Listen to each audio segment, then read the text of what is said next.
So we're asked to graph two full periods.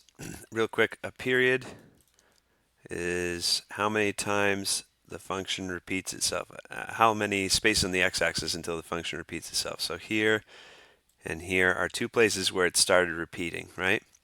And this are another place. So this is one period, this is the second period. That would be two full periods, okay?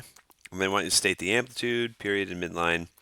State the maximum, minimum y values and the corresponding x values. Okay, a whole bunch of stuff, but I'll walk you through those. So sine of x,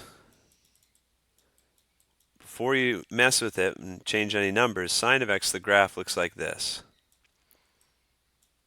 Starts at 0, 0. It goes up to a maximum of 1, and then it falls to a minimum of -1, and then it comes back up at x equals 2 pi, and that's one full period. Okay, it starts repeating itself after that. And then it will do the same thing again. And then when we get back to 4 pi, it starts repeating itself. So sine of x has a period of 2 pi. So the function that we're asked to graph in this particular problem has an adjusted period, okay? There's a number that we call b that's multiplying to x. So to find out what the period is, you take the base period of sine, the 2 pi that we just saw, and you divide it by that b. So 2 pi divided by 1/2.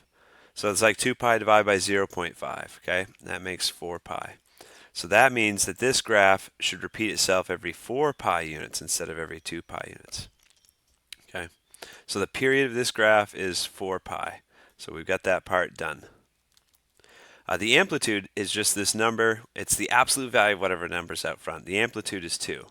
Okay, because on that original graph, the highest you could go is 1, lowest you could go is -1, so the amplitude is 1, because that's how high or how low you could go from the center. So for this graph, I'm going to be doing almost the same thing as sine, except I'm going to go up to 2 and down to -2. And then I'll be making the same type of shape. There's 2 pi. And when you do this on paper, you could obviously save yourself some room. It doesn't really matter, just as long as you're showing that the period is 4 pi. Oh, sorry, that should be 4 pi. I just said it. I did it wrong. That should be 4 pi here. Then it repeats itself again at 4 pi. And there we go. So that's 4 pi plus 4 pi makes 8 pi. So this is a graph of two periods of this function. The amplitude is 2, the period is 4 pi like we calculated, and then the midline is just the y value, that's the center y value, okay? This goes to a maximum of 2, a minimum of -2, so the center between those two is 0. So y equals 0 is the midline for this graph. And what's the maximum minimum y values? The maximum is at 2. And to find out where that is, you can break up every sine function into quarters, okay? So this would be halfway through the period where it's gone up and come back down. So this right here is 2 pi, okay? And so if you're going to break this up into another half, it's reaching its maximum at pi. My graph isn't perfect because I'm definitely not good with drawing with this mouse, but it's reaching the halfway point at pi. So pi, not the halfway point, it's reaching the maximum at pi. And it crosses at 2 pi, and then this would be 3 pi. So it reaches its maximum at pi, and reaches its minimum of -2 at 3 pi.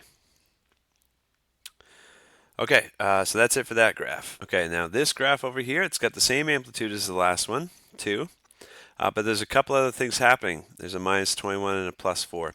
So the first thing you've actually got to do is just rearrange inside the sine function. You've got to factor out whatever you can. So something's got to be factored. Actually, you have to factor out whatever number is in front of the x. So if it was a 4, I'd factor a 4 out of both these. If it was a pi, I'd factor pi out of both these. So I'm factoring a 3 out, and I'm writing what's left over when I divide both these terms by 3. 3 by 3 makes 1x. -21 divided by 3 makes 7.